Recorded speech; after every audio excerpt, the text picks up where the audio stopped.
how to fix PIP if it's not working on YouTube.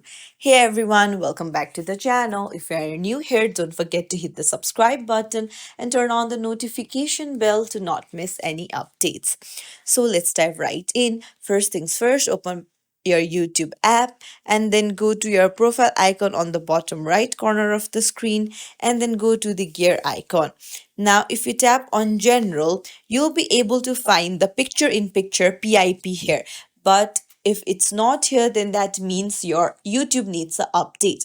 So you can go to your phone settings and then go to general and then go to iPhone storage and here find for YouTube. So once you find your YouTube, tap on offload app. So offloading YouTube will delete the app but keep its documents and data. So you'll need to reinstall the app again from the App Store. This will resolve any errors and glitches and update the app to the latest version.